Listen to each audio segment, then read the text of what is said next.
Thank you very much. Okay. Okay, so hi everyone. I'm pleased to be here today. Thank you for coming despite the weather and the cold, I mean, for Taiwan. And so first, my thanks to Nathaniel, the director of the CEFC, for the invitation to present my my book today at Academia Sinica. And of course, thanks to Eric Nelson, Professor of Philosophy of Hong Kong University of Science and Technology. So thank Eric for accepting to debate online on this book. And it's a part also of our collaboration. And also thanks to Héctor Castaño for moderating the debate. And so I will start by presenting myself, my book. So, I mean, we know that today the fact that someone who wrote a book presents his own book, we say that, okay, perhaps I'm not in the best position to do so, paradoxically, but still I know that my reading of my own book is of course one among all possible, and perhaps not the best one, but I will just give to you my own perspective of the thing I wrote and try to summarize it, I mean, the quickest as I can. Okay, so the book actually, it opens with a quotation of Nietzsche, and I will still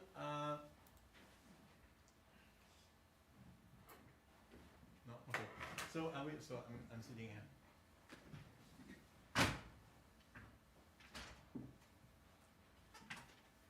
Okay, switching computer.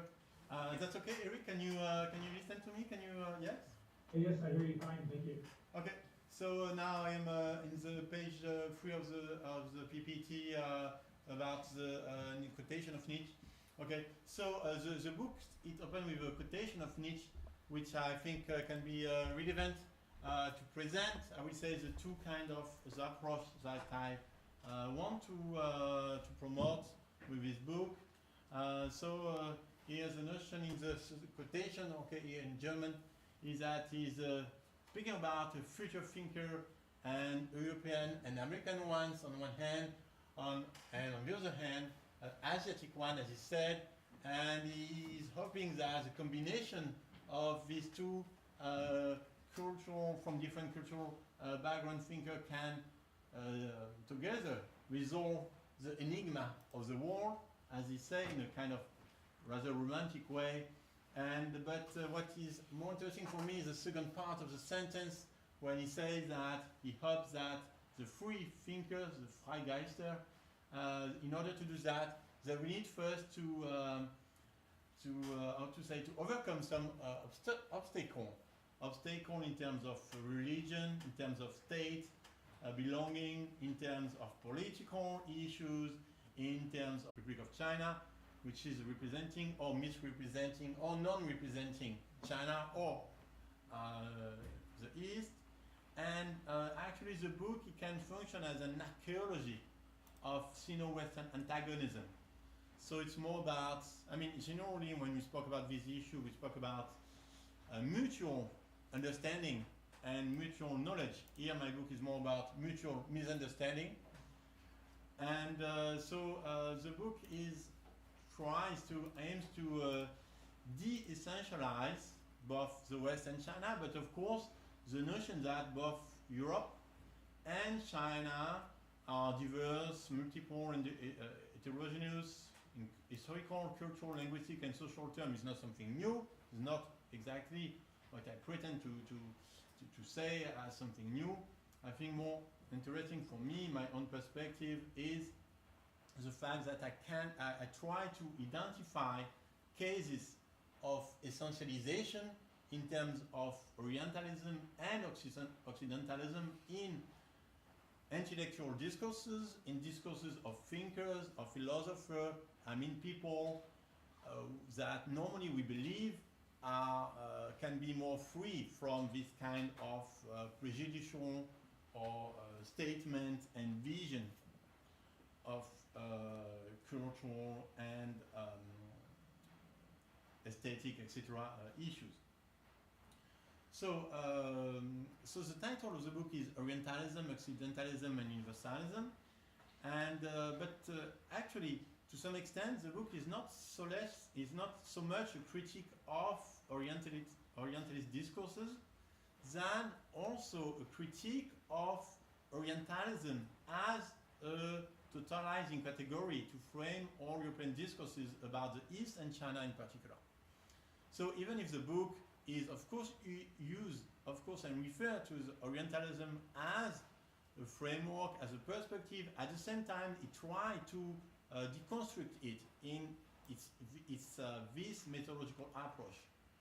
So for example, when Said said, it is therefore correct that every European in what he could say about the Orient was consequently racist and imperialist and almost totally ethnocentric, that every European in everything that he said. So I will say that this sentence should be taken into consideration carefully, and especially when we consider not the Orient and not Arabic nation, but China. And sometimes we have some uses of the concept of Orientalism to describe a European vision of China, which are not, I will say, aware enough of the difference between Said target and our target when we use Said concept of Orientalism to describe Western conception of China. We are using actually a methodological concept whose aim was not China but Oriental nation.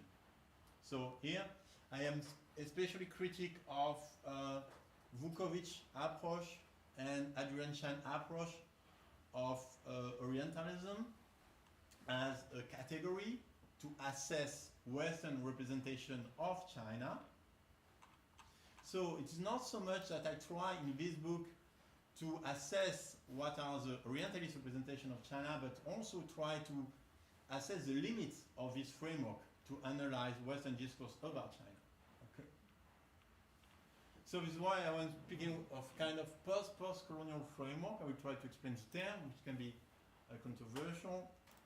And by post-colonialism, I mean the critique of the post-colonial narrative mobilized by negative, what I call negative Occidentalism thinkers, to diffuse away, I will say, the imperialist legacy of the political regime they belong to or they refer to.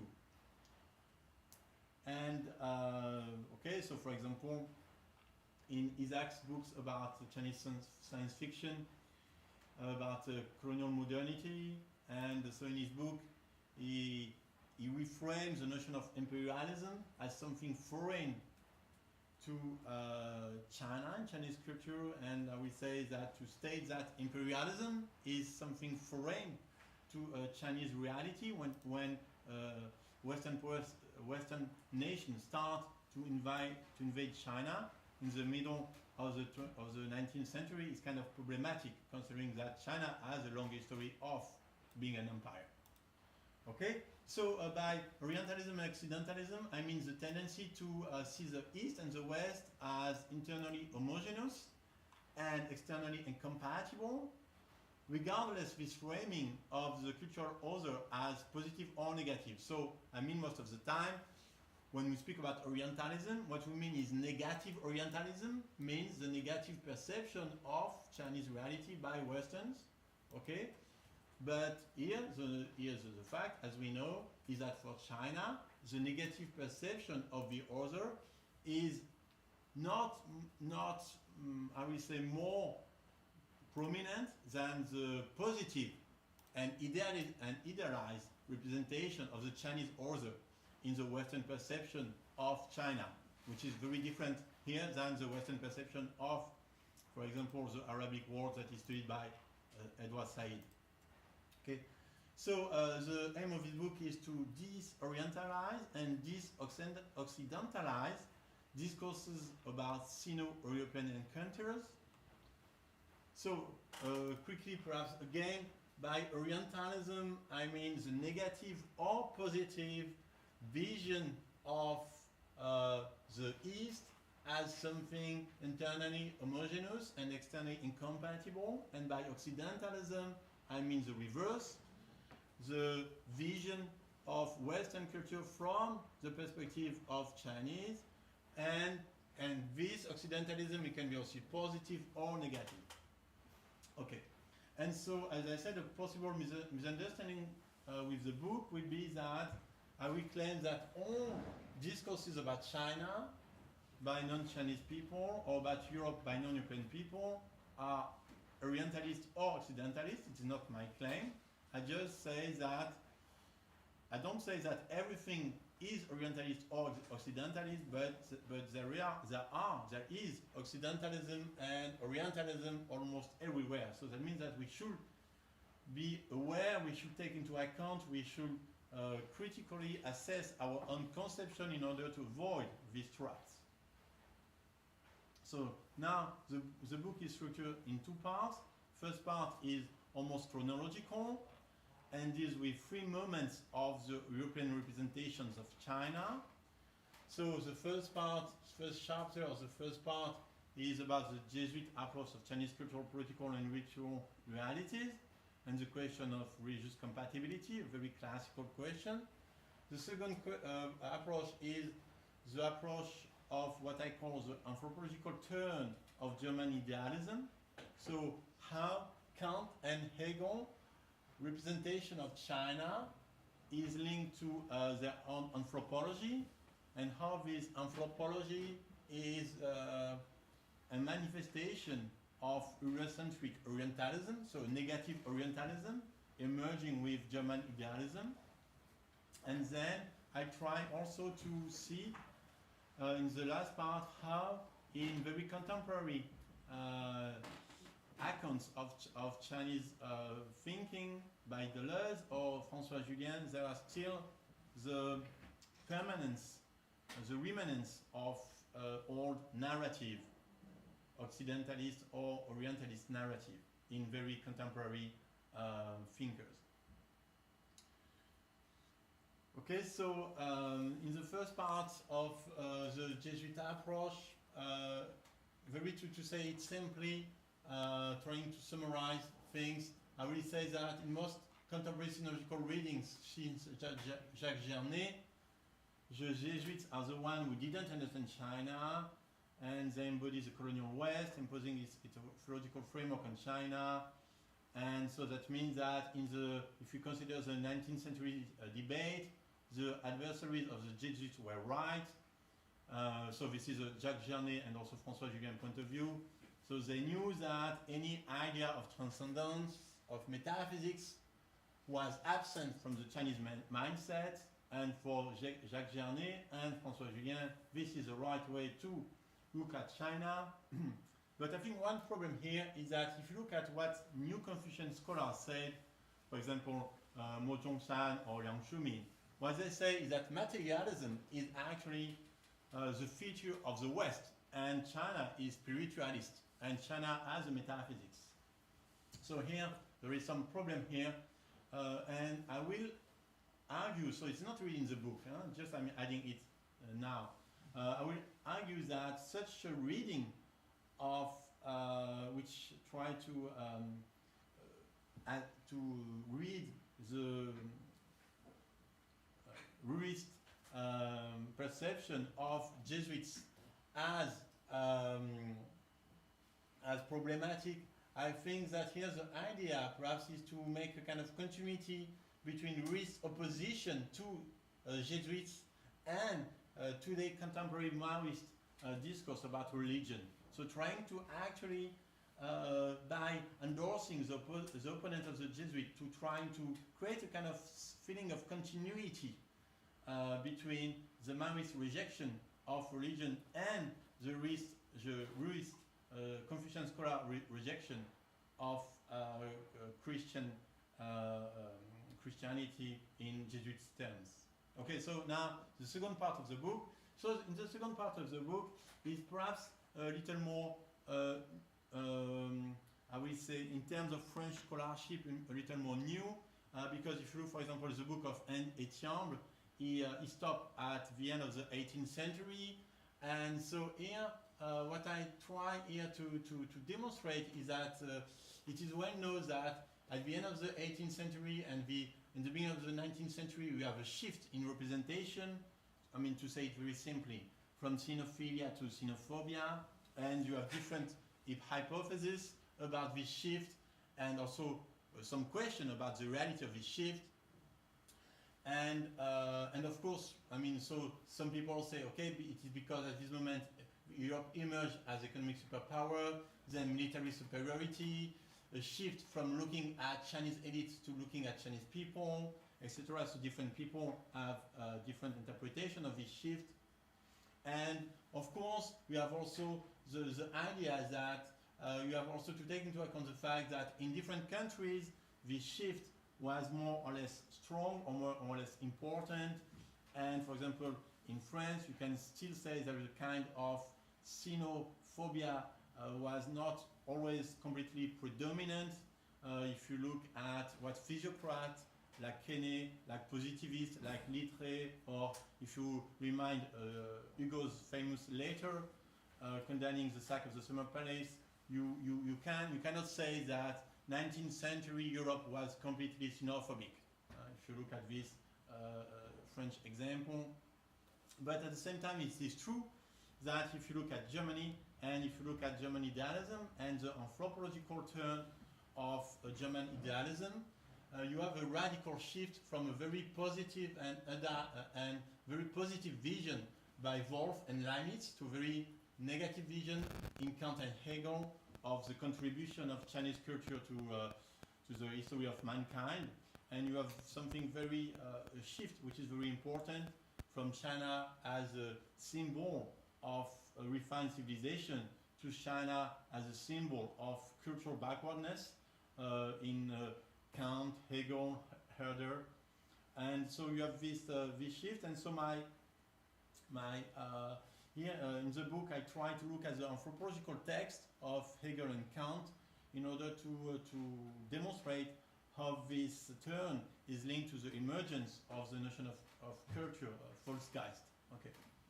And then in the last part of this chronological, last chapter of this chronological part, I am having a discussion, creating a discussion between Deleuze and François Julien approach of China, and trying to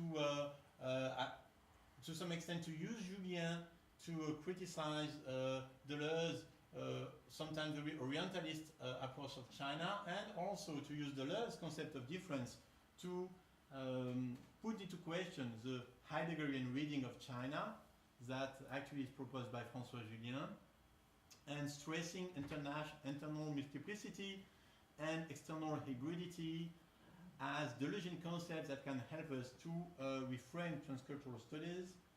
And then you have the second part of the book, which is devoted to several case studies. So you have first chapter on cross-cultural analysis of pictorial technique of perspective, a Derridian reading of the concept of CER, a historical reading of the political function of Chinese science fiction, synological reading of the concept of Tianxia, and finally question about the notion of ecological civilization in China in terms of environmental coordinate curve. So here, very different topic using the same method, but in the first part, what I was more looking at Western perspective on China, and here more looking at Chinese approach of Western realities. Okay, so perhaps I don't have. Perhaps I need to go a little quicker. So in the first chapter about perspective, I am trying actually to question Julien claims about the absence of perspective in Chinese painting, referring to more contemporary works on Chinese paintings, and also trying to question the pictorial comparison as a metonymy of the difference between two kind of Welt and Schaum. Okay, in the second chapter, I try to have a kind of Derridean deconstruction of the concept of CER and trying to question why we have this strange notion of referring to modern pharmaceutic drugs as something which can be linked to the West. And here I am trying to, it's really an attempt to offer an Occidentalist reading of the concept of CER. So here what I mean is that to use the concept of the West to define a drug that emerged only at the end of the 19th century of Europe, to oppose to it the term of Zhongyao, which refers to traditional Chinese medicines, refers to is a kind of metonymy of this problematic dichotomy between problematic equation between Western and modernity and China and tradition. And I try to question this equation between Western modernity and China and tradition by questioning the concept of CER. Okay, so it's kind of Derridean deconstruction. And then I am looking at the re-emergence of science fiction in Chinese literature as a Western genre, and trying to define the specificity of Chinese science fiction in terms of a reversal of Western colonial modernity, because sometimes science fiction, the genre of science fiction in the West has been defined as a metaphor of Western colonial modernity, and trying to see in what sense Chinese science fiction refers to post-colonial Chinese modernity. Okay, and then the next chapter I'm speaking about the concept of Tianxia, and trying to in this chapter trying to have a more sinological approach of the concept. I mean, I look at the concept, how it is articulated more precisely by Zhuangzi, by Mengzi, by Gongzi, by Han Feizi, and by Mozi, and trying to demonstrate that this concept is actually very polysemic. And if you look at the geopolitical use of the term today in contemporary literature, if you look at Zhao Tingyang or Daniel Bell, they stress only the Confucian understanding of the Tianxia. And then I look at the occurrences of the concept of Tianxia in the official discourse of PRC Central Power. So when Xi Jinping is speaking of Tianxia, so what is interesting is that when Xi Jinping is speaking of Tianxia, almost always his references are not Confucius or Laozi or Mozi, but legalist thinkers, Han Feizi. So here I try to explain this difference between the Confucian presentation of Tianxia and actually the actual reference. We have a great practice of hybridization and composition and contamination, so to speak. So I think that, so this is why I think that latter dialectic of modernity is kind of interesting if you look at sinology. And this is why actually Latour, when he speaks about modernity, he is also putting into question le grand partage entre eux et nous. That means the big dichotomy between us, between them, between they and us, between us and them. And so this dichotomy is linked to the question of modernity. So the question of modernity is also the anthropological question of this, of course, of this cultural relation. Okay, and then in a more, I would say, philosophical, to unify a population in a common cultural and, if possible, political category, but culture as an anthropological and existential process. In the West and in the East and China. This work traces the reception of Chinese thought in modernity. A number of works have thematized and interrogated European and Western Eurocentrism and Orientalism, as Jean-Yves has discussed in the book. But this critical questioning of philosophy's Eurocentrism remains without a doubt a vital pressing problem, given how philosophy continues to construe itself primarily in exclusively Western or a Western as universal sense. So Jean-Yves' work does not abandon this critical significance and import of problematizing Eurocentrism and Orientalism. It does nonetheless, however, contextualize and resituate this problematic by raising further questions that cannot be evaded and must be addressed through a new theoretical framework. And this is what I find so rich and provocative about Jean-Yves' book.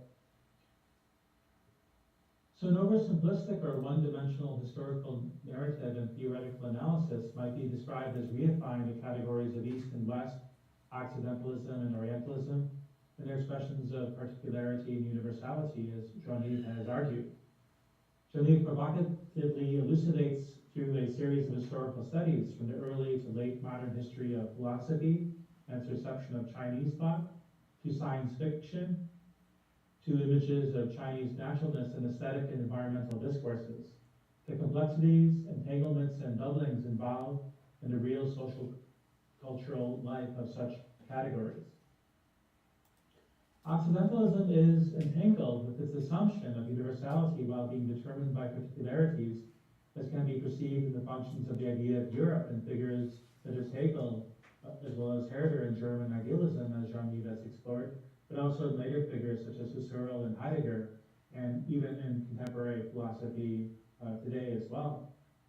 So Occidentalism pervades and presupposes the priority of the West. Yet this priority is operated even in the radical questioning of the priority of the West, when it is conceived as an immanent self-critique without a reference or concrete reference to the actuality of others, other peoples and other cultures, and so on. This tendency is arguably played out in Western auto or immanent critiques of the Western tradition, who still deny non-Western traditions and discourses in their practice. First, there is the negative Occidentalism in Occidental post-colonial critiques of the Occident that calls for what Jean-Yves describes as a post-colonialism.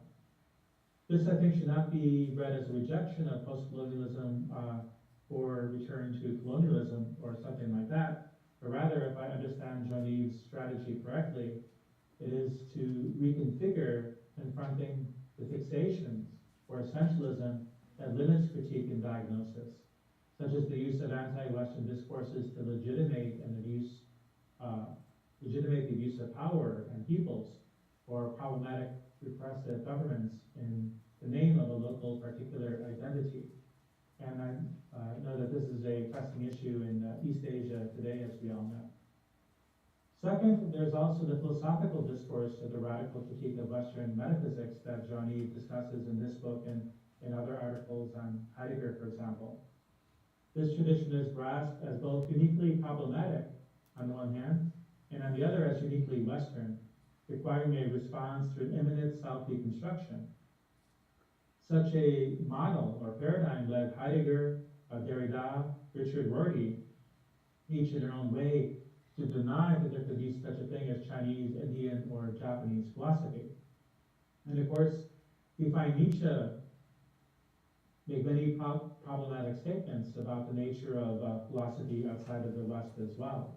And his attitude to China is usually fairly negative, as well as to Buddhism, although it's complexly related to his own thinking and the problematic of nihilism. But at the same time, as Jean-Yves points out, there's a kind of transcultural gesture at moments in Nietzsche that goes beyond any kind of Eurocentric understanding of interpretation, hermeneutics, and of philosophy.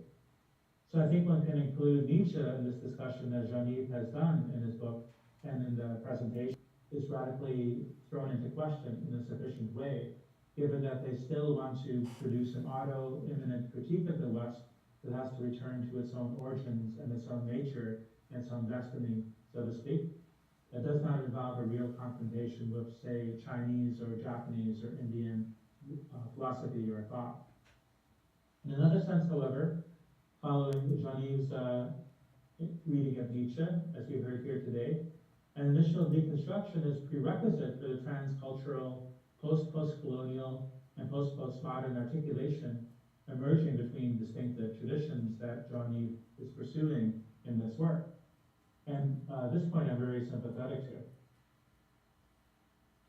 So in chapter 3, part 1, on Gilles Deleuze and François Julien, he reveals implications of his new approach.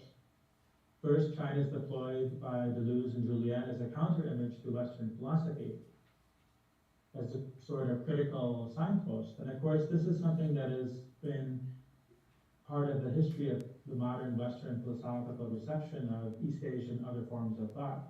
So if we think of Leibniz or Wolff or Voltaire, they're using China as a critical model against their own present as much as appealing to an alien culture.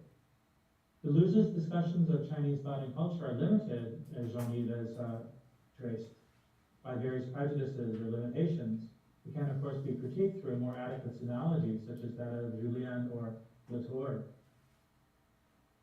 But on the other hand, Julien's model itself has its presuppositions and its problems. His interpretation, as Jean-Yves has stressed, is itself shaped by quasi-Heideggerian presuppositions that Chinese thinking is a radically other form of thinking free of Western metaphysics and its history and fate. So Julien's reification of East and West can then be diagnosed through Deleuze's conception of difference. And this conception of difference is something that Jean-Yves develops in relationship to transcultural thinking.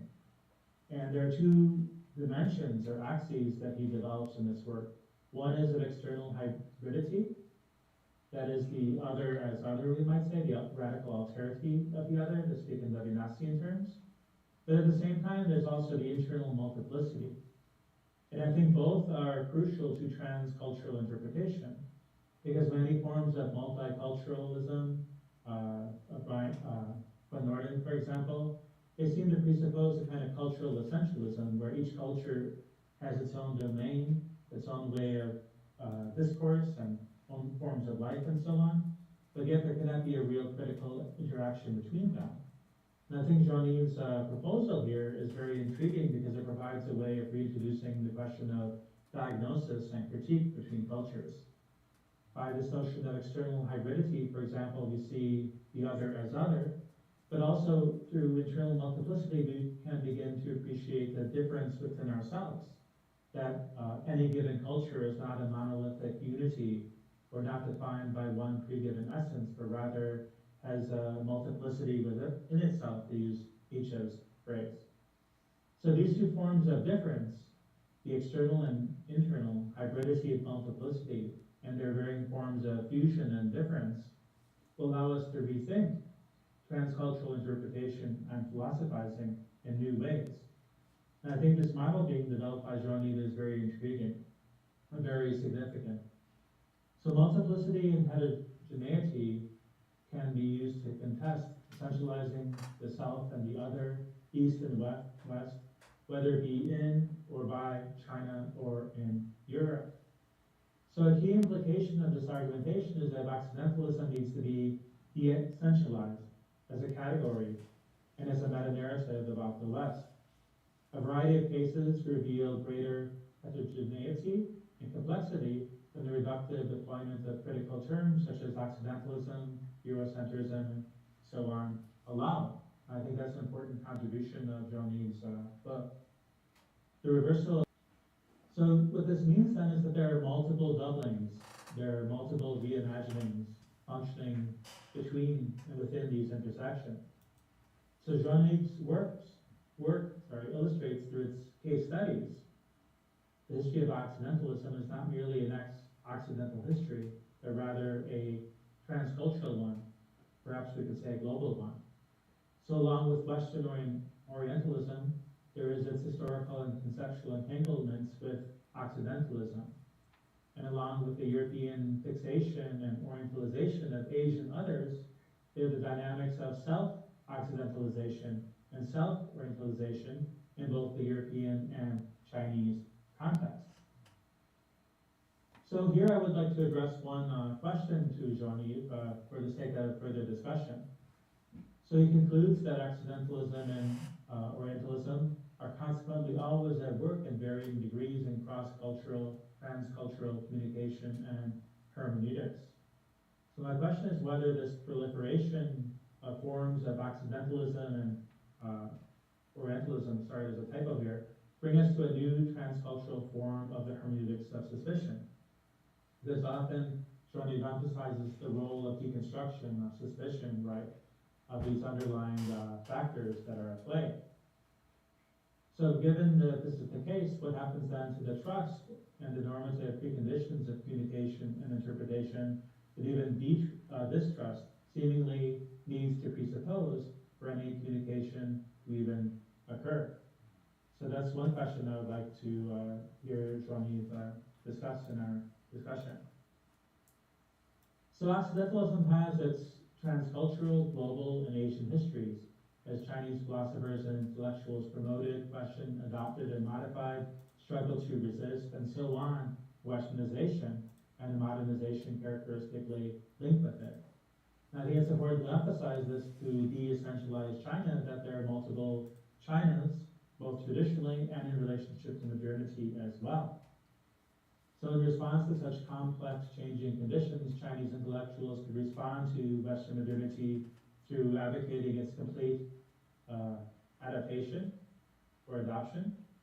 But interestingly, even the most radical Westernizing Chinese intellectuals in the Republican era in the 20s, for example, still had their Chinese traditional presuppositions at times that were revealed in a number of ways, as recent studies have shown. At the same time, there are those who would completely reject Westernization and modernization for a past that was already slipping away, if not totally slipped away already, or through various forms of past or future-oriented fusions of horizons, to use Gadamer's expression. We can mention a few examples briefly, given the time constraints that we have here. Some examples are the new or modern reconstruction of Confucianism by Mozen-san, for example, that Jean-Yves mentioned, or alternatively the modern archaics of self-orientalization, in which a reimagined tradition or past allowed for resistance to modernization, Westernization as forms of power that were being enforced upon people, or and of course, Zhang accused Husserl of complete Westernization, and who accused Zhang of retaining outdated Confucian idea and model that limited the prospects of modernization in China. So another portentous example is the current international geopolitical climate. Here we see how the Occidental construction of the idea of Oriental despotism and the so-called despotic character of Asiatic peoples, in particular the Chinese, is at play. And so this has, of course, early French representatives and someone like Montesquieu, but also in Germany, in Herder and Hegel, figures that Jean-Yves explores in his book. But also we see opponents of this idea of intrinsic Oriental despotism in Chinese or in Asiatic peoples, in thinkers such as Leibniz and Voltaire as well. And what is interesting is that on the one hand, this narrative of Oriental despotism still shapes Western narratives and discussions about contemporary China. There was a possibility of, or in some arguments, a need for a particular form of democracy, freedom, and rights in the Chinese context. So that too is another form of essentializing that has to be challenged both on the European side, but also on the Chinese side as well. And I think Jean-Yves is developing a lens, a method through which we can look at this in a critical way. So, for example, in the very intriguing chapters 3 to 5 in part 2 that Jean-Yves just summarized in his talk, he interrogates contemporary ideological notions of tianxia and ecological civilization to indicate both the problems of Western essentialization of China, but also what can be considered forms or attempts of Chinese self-essentialization. And of course, this Chinese self-essentialization can be performed by the state to justify its form of government or its policies and practices, but also we can see it at work or at play in various popular forms of discourse and in popular life, such as in Chinese ecological discourses and popular understandings of international politics in relationship to Tianxia, and also the intellectual ones as well as in science fiction, as Jean-Yves has explored. So this leads me to the second question I'd like for Jean-Yves to consider, if he's interested in this question, to explore further in the discussion. So this set of social political issues is a very intriguing one to pursue further, I think.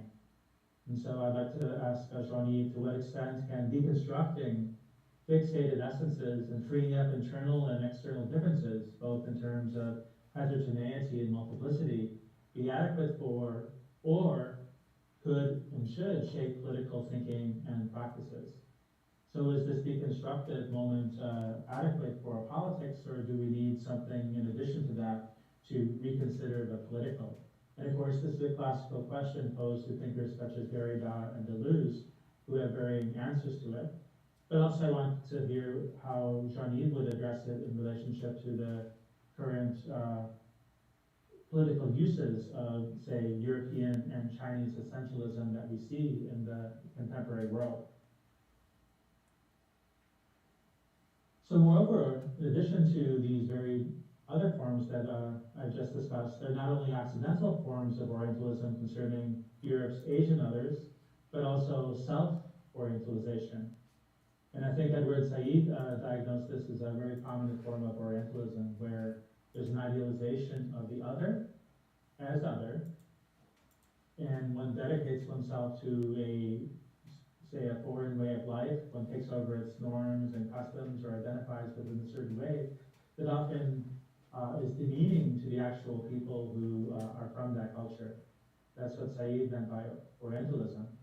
But I think in the context of Jean-Yves' book, this becomes even more of a complex question, because self-Orientalization is also a response to the positive and negative forms of Orientalism that are produced in Western practices and discourses. They are created in Chinese or Japanese or Indian and so on contexts in response to that. And it can be very complex, that the self-Orientalization is a production of an idea of what it is to be Chinese, of what it is to have a Chinese tradition and so on. And yet that very conception of Chinese identity, of Chinese tradition, is deeply shaped by modernity, by Westernization, and by the contemporary international social-economic world. So of course there are Occidental intellectual and cultural figures. One could think of anti-modernists, such as the modernist poet Ezra Pound, who wanted to embrace and identify and become like traditional Chinese culture as he understood it. And so he embraced the Chinese form of life and culture in his own way. But at the same time, it's obvious to any critical observer that this is an idealization and at times can be a parody. And often this was associated with a variety of kind of right-wing conservatism in European and North American culture in the early 20th century. So there are all these right-wing French and German and American intellectuals who have identified with Confucianism in China or Buddhism in Japan and so on. And so this has important political and social consequences and implications as well. So in any case, they can engage in forms of what are now called cultural and other, both in relationship to the other, but also in relationship to itself as well. And so I find Jean-Yves' book very provocative, in fact, for doing that. And so I think there are very important implications and consequences that we can draw from his book to consider a variety of issues in the contemporary world, not just of Eurocentrism, but also of the responses to it as well, whether they be good or negative. So finally, I'd like to say a few things about this transcultural philosophy of difference that Jean-Yves is developing. I find this a very sympathetic project as well. So Jean-Yves in his book has pursued a double strategy that indicates a way of engaging in transcultural hermeneutics and philosophy that strives for the universal without fixating the universal, we might say. And here there's a maybe kinship with Kant's notion of a reflective judgment that goes from the particular to the universal without fixating a universal that is then imposed upon the phenomena. So informed by very important part by Derrida and Deleuze, Jean-Yves has shown how deconstruction destabilizes and contests fixated and reified constructs and essences, disclosing internal heterogeneities. We also see how it is exposed to another as well, axis of Jean-Yves' book. So informed by Julien, but especially Latour and contemporary sinology, Jean-Yves has also advocated for a post-colonial interpretation in which all cultural production and conceptual construction is perceived to be hybridized and containing a heterogeneity within it, such that there is no pure self or pure other, pure West or China or East, and so on. And so I think this is a very salutary effort that Jean-Yves is undertaking. And I think this double strategy is a very powerful one to correct the imperfections or flaws in earlier forms of deconstruction that were overly Eurocentric, as a variety of critics like Spivak, for example, has critiqued the Eurocentrism of Derrida. So this takes me to my third and final question, and then we can open it up to discussion. My third question is, and status as an interpreter who engages in the reconstruction and reimagining of Chinese and European and transcall or consider dialogical interactional. And this is connected to my previous questions as well. Does there need to be a kind of understanding not just of the deconstructive moment and transcultural thinking, but also of the conditions and possibilities of communication itself? Does this need to be an additional dimension that we need to consider for a fully or more adequate intercultural and transcultural hermeneutics and philosophy? So thank you very much. Thank you, Rick. Thank you.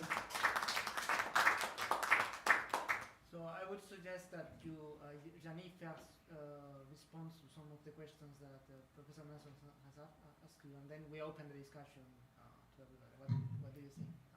Okay, yes, so thank you to still be here online, and thank you, Eric Nelson, for your very interesting comments and questions. So of course I cannot answer to all questions or really answer in adequate depth, I will say. So you are very sometimes deep and questions. So just I will try to answer them, and then I think that we will have a discussion also about that. Okay, so the first point about hermeneutics of suspicion. Okay, so and then the problem of normative condition of communication. Right. Yeah. So okay. So I will say that for two things. First, I will say that the kind of hermeneutics of but at the same time, this suspicion is first always directed against yourself. So as Nietzsche say philosophy is to think against yourself, and I think this is a very transcultural way to define philosophy. Philosophy as thinking against yourself, and so I think this way to criticizing your assumption and demonstrating that Orientalism and Occidentalism are ubiquitous, and at the same time that formation, discursive formation, that can be, I will say, frame and contain both in historical and conceptual ways. So so it seems that when we the notion of hermeneutics of suspicion is our first steps, and which is necessary as a reminder that we need to be aware always of our own reconduction of Orientalist or Occidentalist occidentalist vision in our discourses, even if they seems to be very, I would say, open, or on the contrary, very problematic. So we need to have this self-awareness, and so this suspicion also against yourself. And another thing that I would like to say is that even if, of course, the book is critical about this notion, and this is also perhaps something that I will need to reassess and to quantify, is that in the regime of Orientalism and Occidentalism, it is also true that to some extent you have something which is going through. What I mean is that to some extent you can look at chinoiserie as simply a caricature, but on the other hand, you could see at this chinoiserie as a way to engage with the terms through chinoiserie. There is still something which is going through, and so in this going through, despite your intention, I think there is this unconscious basis for this. I will say that hermeneutics trust, even if it is unconscious, in an unconscious way. But here I will also stress that the difference between the reification of other and self-reification. So it seems to me that self-reification is actually the most problematic aspect. So I will say that hermeneutics maybe hermeneutics in the way you mean it may be possible even in different places of the world at different times of human history.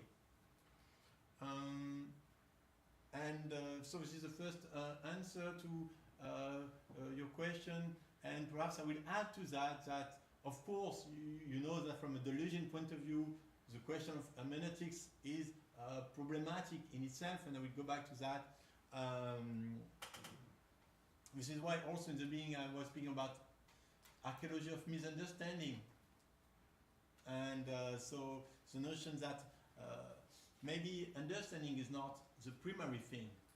So okay, but that's a little too okay. Another thing is about the second question, which is very, very, very interesting, very important. To what extent deconstructing fixated essences can be adequate to reshape or shape political thinking?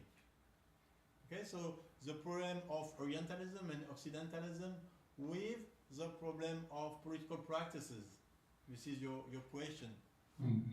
So I will say that in terms of everyday politics, of course the question of reification seems to me linked to the question of boundaries, and which is a geographical realities, which is difficult to escape, unless you precisely have a historical re-perception of your own boundaries, geographical boundaries that you assume to be like defining your cultural essence, and try to have a kind of historical deconstruction of this boundary, of these frontiers, of this empirical definition of your national perimeter.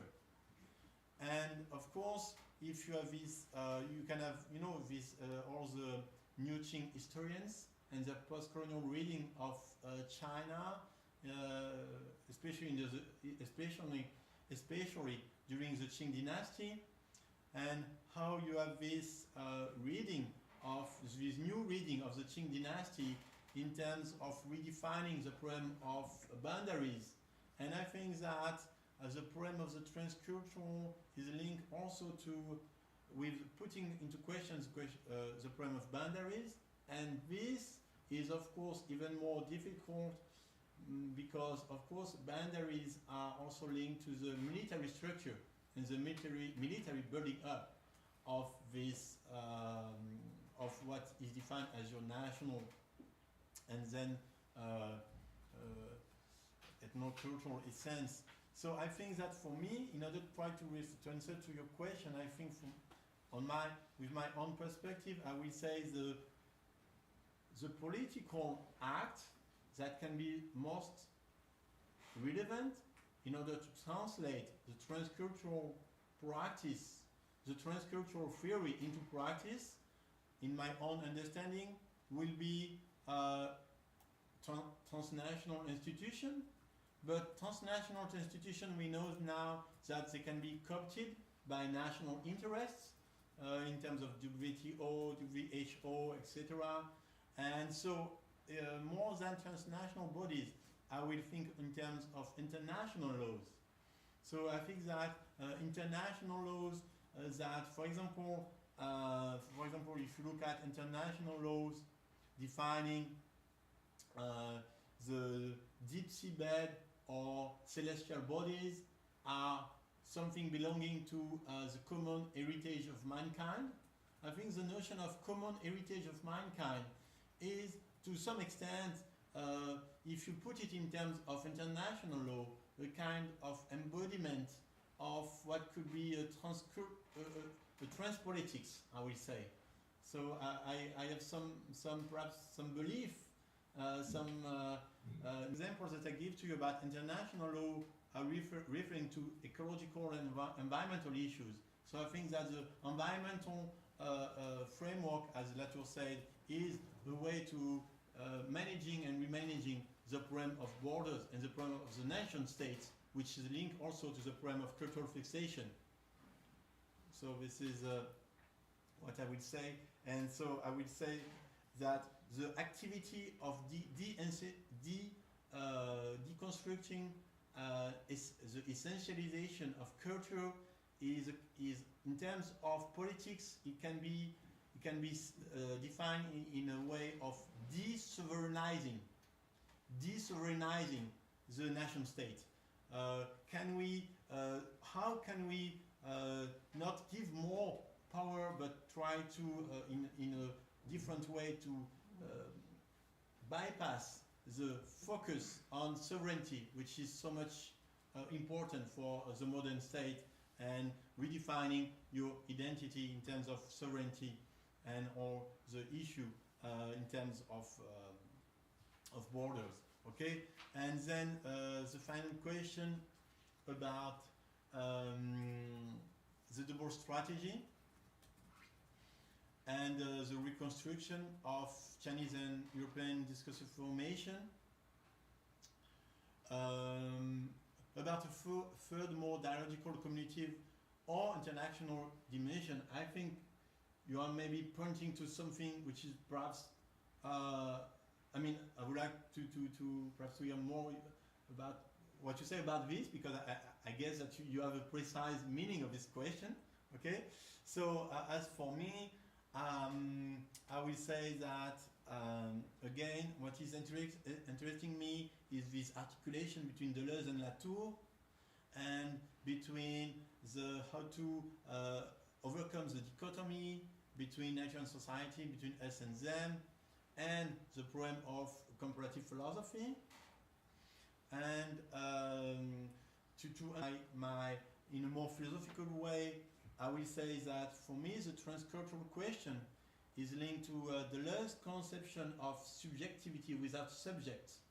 And so by putting into bracket the subject while retaining subjectivity, we have this, I will say, this transcendental foundation. So here, my point is really like this. It is really that the notion of transcendental was defined by Kant in a very abstract way in terms of formal categories.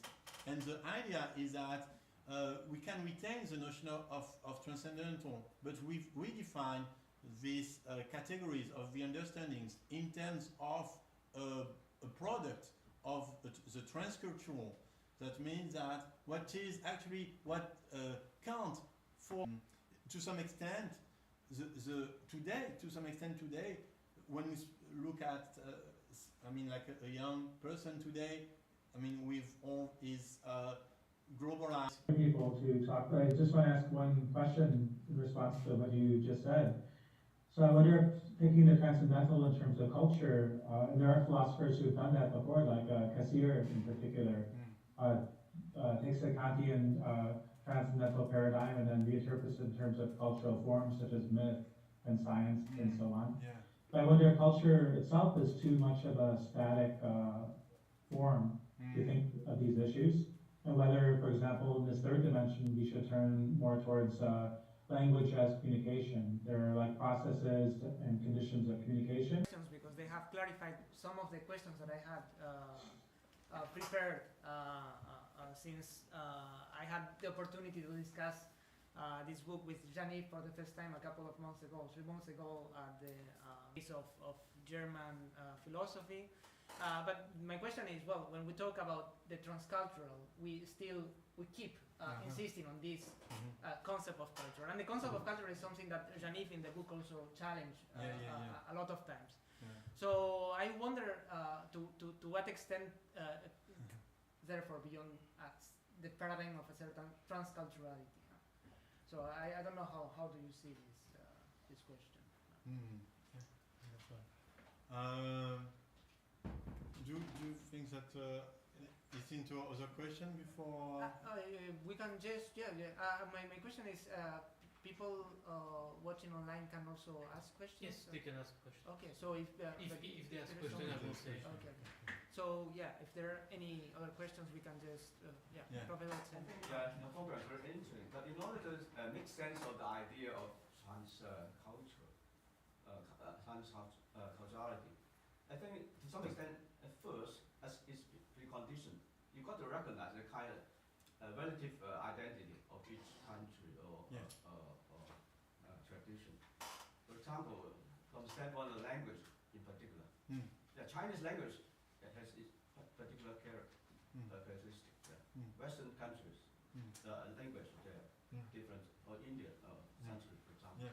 You cannot ignore this kind of difference among different languages. And to some extent, the language contribute to the constitution or kind of self-identity of each culture, right? Even Homo would recognize this, right? But of course, you have to go beyond this afterwards. There's kind of dialogue or kind of mutual understanding among different cultures. But at first, for example, we have a kind of dialogue. I am, you are, you. Then that make it interesting, right? Otherwise, it doesn't make any sense, right? If you already have kind of common or identical understanding, right? So you got to recognize the kind of difference as a kind of precondition for the dialogue or cultural understanding, right? But of course, we should not therefore argue for a kind of fixation or essentiation, as you argue, right? But then from this, I would say, given the linguistic differences or different languages, so we got, for example, about 2 weeks ago, I delivered a whole series of phenomenological thinking, at NCCU, So you got to also recognize the difference among different forms or ways of thinking. And from an ethical standpoint, for example, Chinese way of thinking is predominantly or primarily analogical, as I argue. And then Sanskrit, from the specific characteristic of Sanskrit, it gives rise to a kind of indicative way of thinking, as it demonstrated in the Buddhist logic, in the Naga sense, for example. And then in the Western world, we have the tradition of deductive way of thinking, right? Predominant as it demonstrated in Aristotelian logic, and down to symbolic logic, right? So you got to recognize this kind of difference first, in order to make sense of the idea of cultural understanding or communication. Otherwise, it doesn't make any sense. Okay. So thank you for the comment. So, a question of Héctor, and your question Critique, you can see, this critique against Chinese language. Not only Héctor, actually Herder is even more important for Herder. This question of the Chinese language and is linked to a supposed inability to think rationally, which is not actually linked to Hegel and Herder only. I mean, if you look even at contemporary, for example, more contemporary French sinologists like Granet, who also says that because of the Chinese language, you cannot have mathematics in China because of the Chinese language. So this is what I call Orientalist, linguistic Orientalism. This is what I call in the book linguistic Orientalism. So I totally aware of this linguistic dimension of the problem, and so that will be my my answer. So I don't see this dimension as a way to simply answer the problem, but as one part of the problem. So this will be my answer. And about Heidegger. Yes, about Heidegger, I think that Nelson will also have this answer. But actually, as you know, Heidegger is very complex in the relation with China, because also there is I mean, we have studied that, Eric, with his connection with China, his interest also for Japan Buddhism, and his interest also for Lao Tzu, and his reading of the Lao Tzu, and his quotation of the Lao Tzu, and some part of the Zhuangzi. And so, if you look at when you say that he is Heidegger is, of course, on one way completely separating what he called the ontological basis of Western metaphysics, linked to the question of language, linked to the question of the German Greek language and the status of being in this language. Okay? Yeah, maybe I can add something. Yeah. In case of Heidegger, Yeah. because he was able to appreciate the poetic character of Chinese language. Yeah. You see, that's the reason why he showed such a positive attitude towards Chinese Daoism, for example. Yeah. Yeah. Yeah, that's very important. The role played by language in you're this right. context. I mean, yeah. Yeah, right. Even if That's the reason why he was able to depart from Hegel. There's another kind of turning around, right? From Hegel's perspective, yeah, Chinese language means nothing because it's not. Yeah, you're right. speculative, You're right. In some extent, there is also a kind of further engagement, we can say, even if it has its limits. I think Rick will be agree in comparison with Hegel. This is for sure. But at the same time, what is very kind of interesting also is that the most I would say Sinophilic or having an interest in China at this in the beginning of the 20th century, there were other fascists or Nazi. So this is another political issue here. I mean, Heidegger and Ezra Pound also kind of problematic relation with European politics at that time, and linked to the engagement, which is a very complex question when you add the issue of the fascist engagement of Ezra Pound and the Nazi engagement of Heidegger in this Western China equation in the beginning of the 20th century. Yeah. I one thing more. In order to emphasize the role played by or the significance of language, yeah.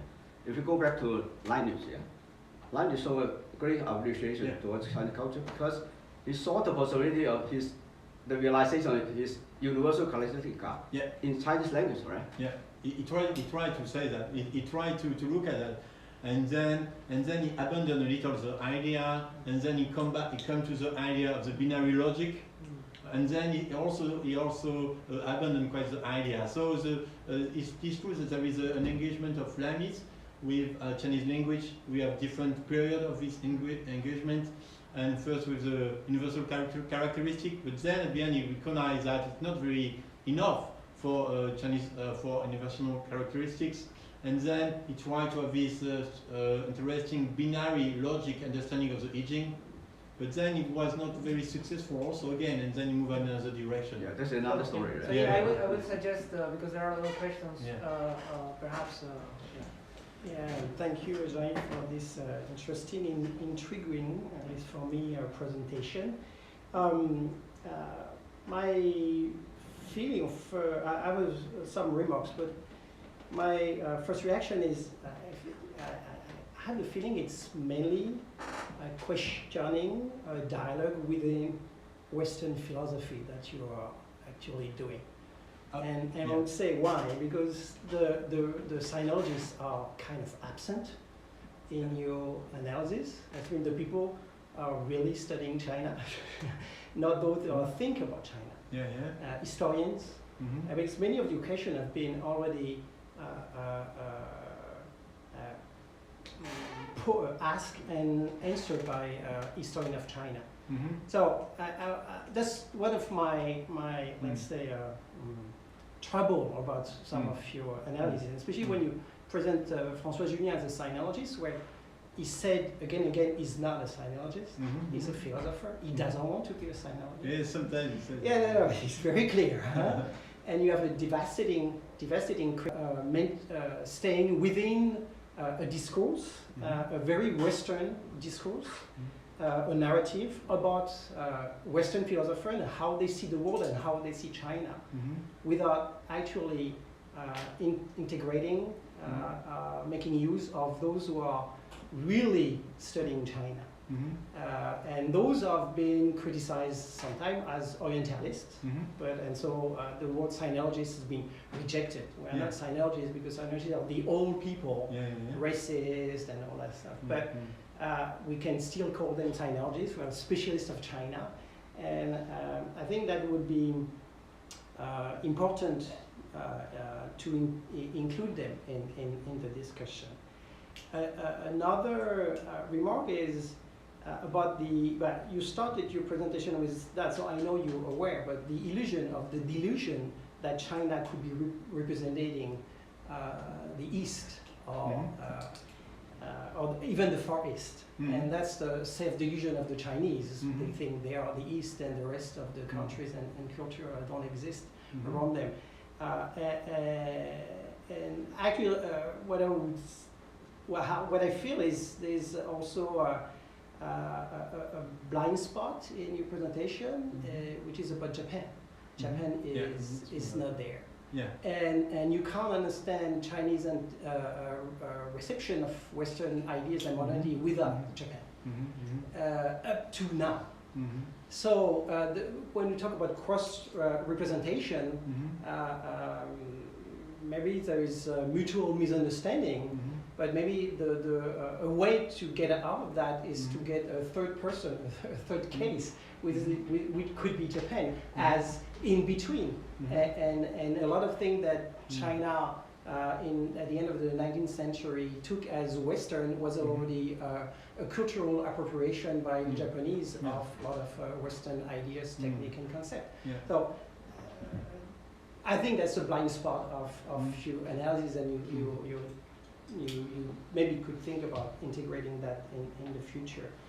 And finally, what is also absent is Taiwan. So we are in Taiwan, and maybe my question is how the existence of Taiwan challenge those mutual discourses about the other between the West and China, and disrupt the whole thing. Actually, maybe you could say the existence of Taiwan is already deconstructing the whole idea of China that's been used in the past up to, let's say, 20 years ago for most of the sinologists, which most of the sinologists are actually kind of guilty of revealing the same idea of what is China they took from the Chinese themselves. So that would be my remarks. Okay, so thank you for this remark.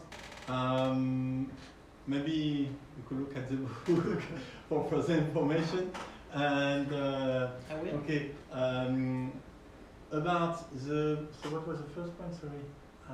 But the fact that the sinologists are absent. No, yes, so it's absent in this presentation, but not in the book. They are not absent in the book, and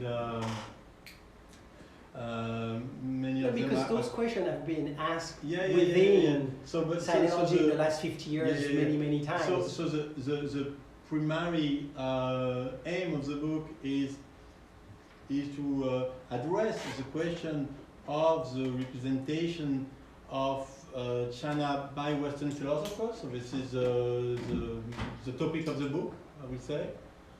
And so how it evolves, how it transforms itself, how it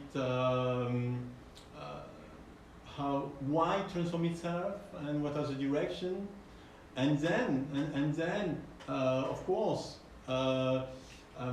something that I am writing now. I mean, but I already start to speak about the book. Then of course comparing it to discourse by, as you call, sinologists, for example, something that I am already doing in this book, but that I'm more starting to do with the book that I'm currently writing.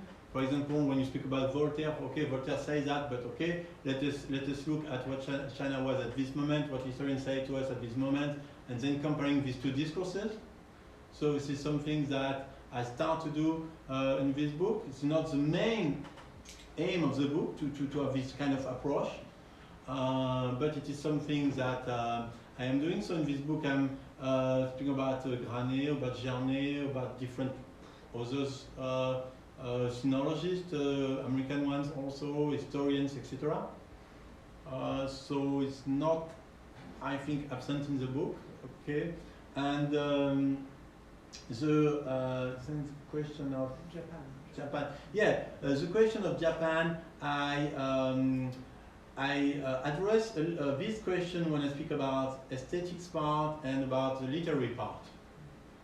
So in these two chapters, I am exactly as you said. I'm pointing out these two things, and especially when I discuss about perspective, I try to express how to show how the role of Japan in terms of the transfer for the problematization of the Western aesthetics in Asia, and also in terms of the literature of science fiction, and a little about Japan. And about Taiwan, I speak to that in the conclusion of the book, and precisely in the terms that you know, I mean, that we are, I think, all aware of, and that, of course, as you know, but I speak about that in other papers, in things that I will publish, and recently I went to Kaohsiung, to Zhongshan University, and so the Department of Chinese Philosophy invited me to speak about transcultural and the condition of transcultural in Taiwan, and then precisely I try to define how Taiwan was extremely important and essential in this dialogue and in this discussion, and how it was not enough taken into consideration. So it's something that I am totally aware of and totally agree with you on this dimension of Taiwan, and of course as this hybrid Sino-Western reality, the notion that there is no democracy possible, why there is democracy here, and all these questions, something that I already said in one of the first articles about the democracy in China that I published a long time ago with the case of Taiwan. So yes, but here again, when you have Western philosophers speaking about China, they won't speak so much about Taiwan. I mean, Voltaire is not speaking about Taiwan, and you see what I mean, neither Hegel or Herder or Heidegger. So I understand the importance of the situs in terms of methodology, but it is not the target of discourses in most of Western philosopher discourse about China. And I have also to say that in the second part of the book, I am not only discussing about Western philosophers, but I am also discussing about Chinese philosophers, and how, for example, when I speak about the notion of, and with the notion of Occidentalism, and or Chinese literature, or the concept of, it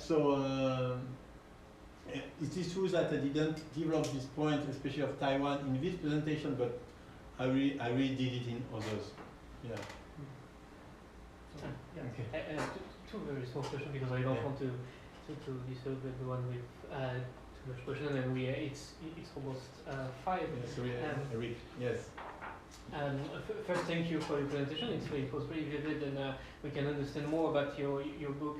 My two questions. One is about, in your view, like in this perspective, how do you view the Schmittian moment of intellectuals in China and the New Left movement or the New Left nationalist movement, as Wang Hui and Huan Dong, who are using Schmitt to justify the authoritarian turn of China, especially now, and how does it, place your perspective on Occidentalism and Orientalism on that? And the second question, to piggyback on Frank's question about Taiwan, isn't Sinophone studies a way of decentralizing China, but also giving voice to Taiwan, to other parts of the Sinophone worlds that are not at the center, and to show the multiplicity of Chinese identities and Chinese way of representing yourself. So isn't Sinophone studies, as it is now, a way to in fact contest the Orientalist view of China, or even the ethnocentric view of China? Yes, to some extent. So yes, okay, about the first question, as I said, when I went to Zhongshan University to give a speech about the condition of transcultural philosophy in Taiwan, and taking Taiwan as an example. So I precisely discussed the paper of Heidegger movement, Zhongguo de Heidegger Schenke, and so it was, and it seems to me that the audience was not aware of this paper, and criticizing Wang Hui, so Wang Hui Heidegger movement, and so we have an interesting discussion about it. And actually, I wrote this paper on Heidegger and China and Nazism, where I already actually discussed some of these issues. And yeah, so I think this Schmitt question is linked to this question of the Heidegger movement. So see you, Frank. And but yeah, so I think for me, I don't know. I mean, I don't want to be too much. Okay, I will answer like this. For me, there is something which is very similar in terms of historical process between the Germany of the beginning of the 19th century and the China of the beginning of the 20th century, and later aspect of both Germany and China. So I will say that the reconstruction of German identity around the question of for example,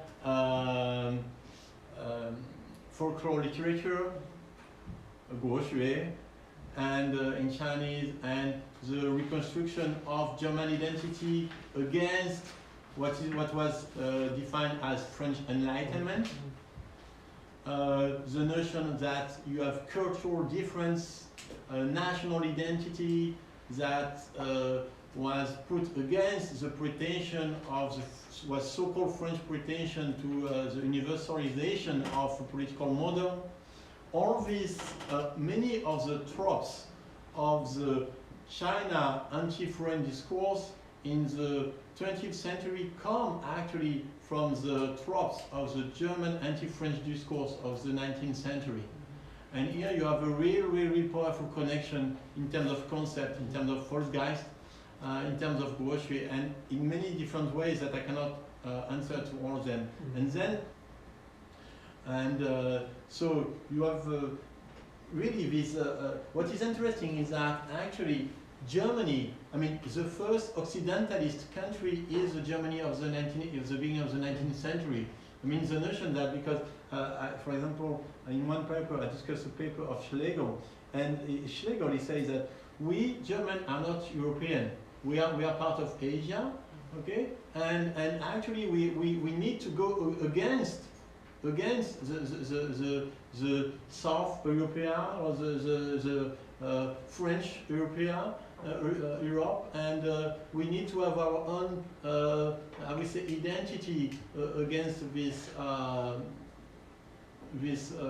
European construct, and we are belonging to another space. And in this strange paper, Schlegel said Germany should, because of the connection between German language and Sanskrit, so Germany and India should gather together against French and other part of Europe. So something very strange and very interesting.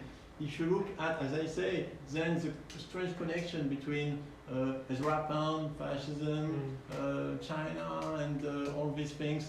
So the Schmittian moment in China is really, for me, symptomatic of a complex constellation which is linked to the way to address your cultural identity against something which is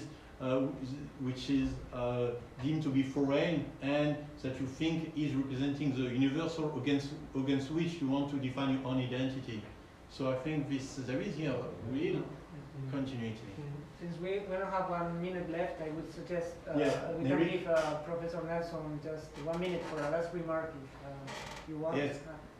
What do you think about, I don't know, yes, so you have the Heidegger question that you can answer to, and then this idea of the Schmittian moment and the connection German, what do you think about that? We'll go back to the earlier point. I think it's important not to reify categories such as culture and language. Yeah.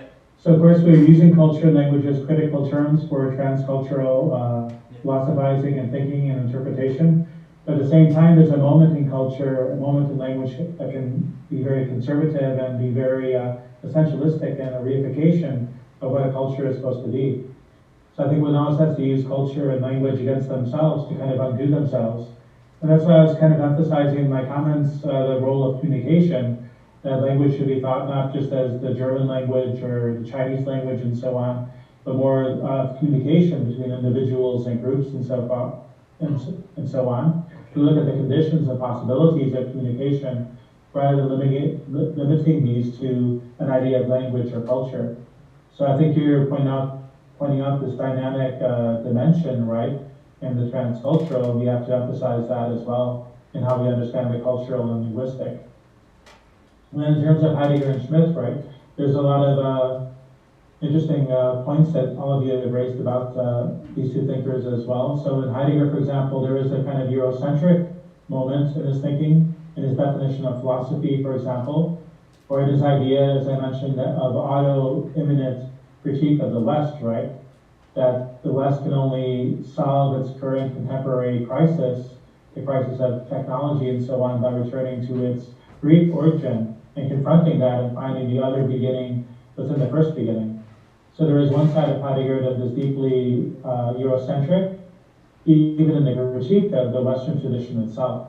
But at the same time, there's also the Heidegger who hangs out with East Asian intellectuals, takes up projects with them, communicates with them, is very curious about Japanese and Chinese aesthetics and discourses and philosophy and so on, and who does engage in a translation of the Tao Te Ching and writes about the Tao Te Ching fairly number of times, but also about Japanese aesthetics and Buddhist ideas as well. So there's that other dimension of Heidegger, and this makes Heidegger a very complex figure for thinking about the transcultural, because there's a Eurocentric side in his definition and understanding of philosophy and the destiny of the West in relationship to Greece.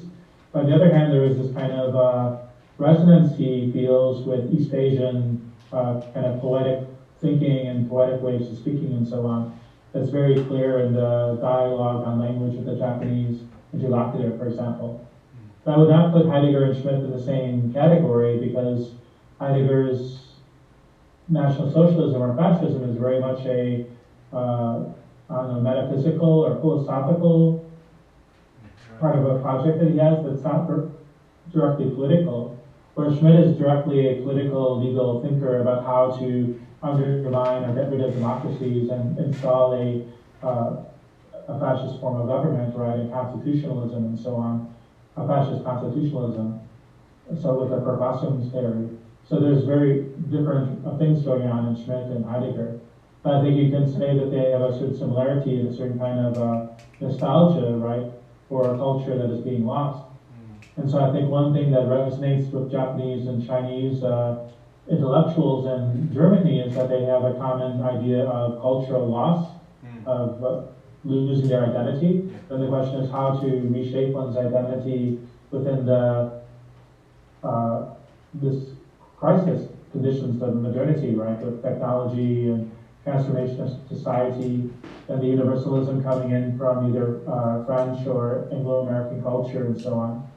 So I do think there's a parallel kind of maybe crisis of sensibility and identity going on in Germany and Japan and China at times where East Asian intellectuals do identify with Germany in a certain way that they might not identify with France or Anglo-American society. But of course there are other Japanese and Chinese intellectuals who do take up the French or Anglo-American side. So. Well, thank you. I think that. So I think there's a moment of nostalgia, you might cultural nostalgia that connects, say, the Japanese philosophy students in Germany who are working with Heidegger or other more deeply involved National Socialist professors. They have a common sense of losing their identity, their sense of themselves, and how to reshape that in both political and cultural